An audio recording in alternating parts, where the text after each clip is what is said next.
ingay mo. Diyan ka muna, naulan. Nguha tayo ng tanglad. So, ito na siya.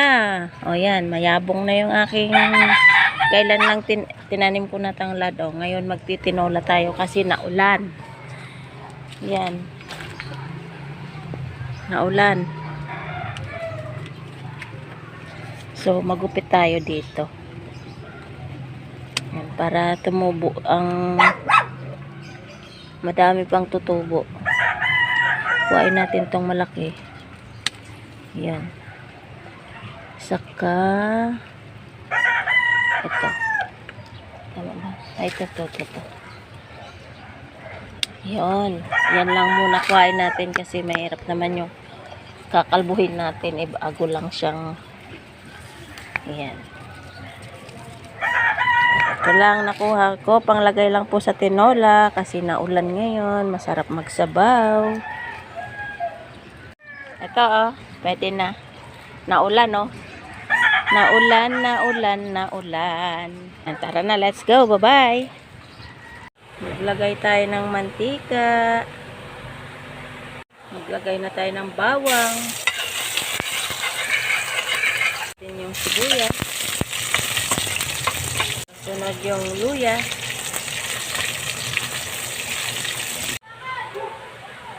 Isunod na natin yung chicken. Ito ay aking nilaga na. Yan. Ilagay na rin natin yung ating pinaglagaan. Pero salain. Yan. Hindi ko pa yan gaano nilaga. Para hindi siya malata. Yan. Kaya tingnan nyo, may dugo-dugo pa konti.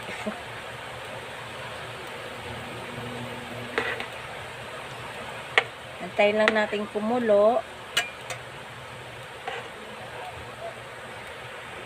Magdagdag lang tayo at least 1 mug. Yan, tama na po yan. Maglagay na po tayo ng Knorr cubes. Ayan, chicken flavor. Lagay na rin natin tong ating kinunong tanglad. Isabay na rin natin tong ating hilingguin. Naglagay na rin tayo ng magic syrup. 1,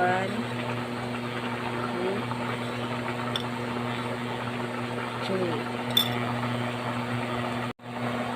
1.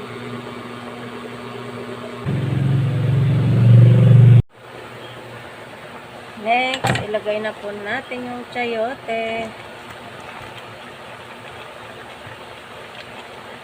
Halo-halo.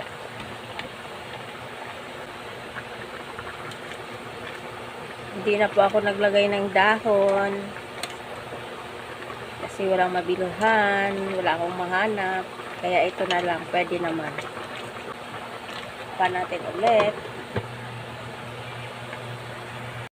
That's it. Ayan, luto na. Luto na ang ating napakasarap na tinolang manok. Ayan. Hindi na po ako nagdagdag ng mga pampalasa. Yun na lang po. Ayan. Thank you so much for watching. Bye.